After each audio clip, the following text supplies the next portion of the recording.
بسم اللہ الرحمن الرحیم۔ ماں باپ کے 5 بڑے گناہ جن کی سزا اولاد کو بھگتنا پڑتی ہے۔ اللہ تعالیٰ کا نظام عدل و انصاف پر قائم ہے، مگر بعض گناہ ایسے ہوتے ہیں جن کی سزا صرف گناہ گار تک محدود نہیں رہتی، بلکہ اس کے اثرات نسلوں تک پہنچتے ہیں۔ قرآن و حدیث، اقوال اولیاء اور معاشرتی تجربات سے یہ بات واضح ہوتی ہے کہ ماں باپ کی بعض خطائیں یا گناہ ان کی اولاد کی زندگی پر بھی اثر انداز ہوتے ہیں۔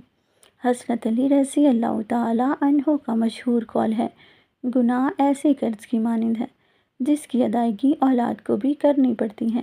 نمبر 1، حرام کی کمائی۔ جب ماں باپ رزق حلال کی بجائے حرام کمائی سے اپنے گھر کا نظام چلاتے ہیں، جیسے سود، رشوت، دھوکہ دہی، ناپ تول میں کمی یا کسی کی حق تلفی سے حاصل کیا گیا مال، وہ مال اگرچہ دنیاوی اعتبار سے فائدہ مند لگتا ہے، مگر روحانی طور پر اولاد کے لیے زہر بن جاتا ہے۔ حرام مال سے پالا گیا بچہ نافرمان ہے، بے ادب اور دین سے دور ہو سکتا ہے۔ رسول اللہ صلی اللہ علیہ وآلہ وسلم نے فرمایا، ایسا گوشت جو حرام سے پیدا ہوا وہ جنت میں داخل نہیں ہوگا۔ حرام کی کمائی میں برکت نہیں ہوتی اور ایسی اولاد اکثر پریشانیوں، بیماریوں اور ناکامیوں کا شکار ہوتی ہے۔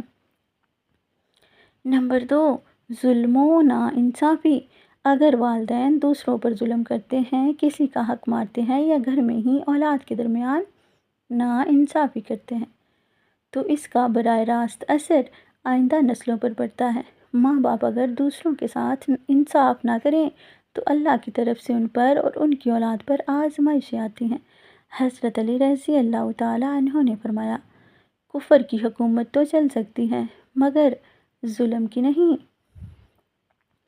ظلم کی بنیاد پر کھڑا کیا گیا گھر، کاروبار یا تعلق وقتی طور پر کامیاب نظر آتا ہے، مگر انجام میں کار تباہی، بربادی اس کا مقدر بن جاتی ہے۔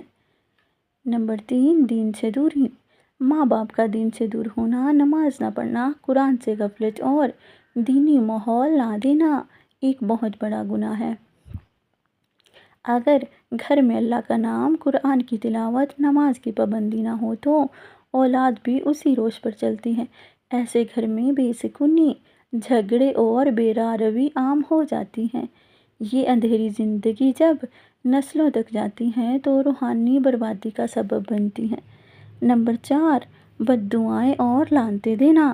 کچھ والدین غصے میں آ کر اولاد کو بد دعائیں دیتے ہیں یا ان کے لیے لعنت کی زبان استعمال کرتے ہیں۔ حدیث مبارکہ ہے، اپنی اولاد کے لیے بد دعا نہ کرو، ایسا نہ ہو کہ وہ وقت اللہ کی قبولیت کا ہو۔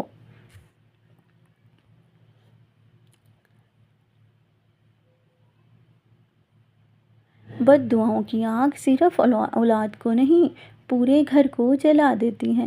الفاظ کا اثر اولاد کی قسمت پر ہوتا ہے۔ نمبر 5، دوسروں کا حق مارنا۔ اگر والدین نے کسی یتیم کا مال کھایا، بہن بھائیوں کی وراثت دبا لی یا کسی بے گناہ کو دھوکہ دیا تو اس کا گناہ صرف ان پر نہیں بلکہ ان کی نسلوں پر بھی بوجھ بن سکتا ہے۔ اللہ تعالیٰ قرآن میں فرماتا ہے، جو لوگ یتیموں کا مال ناحق کھاتے ہیں وہ دراصل اپنے پیٹ میں آگ بھر رہے ہیں۔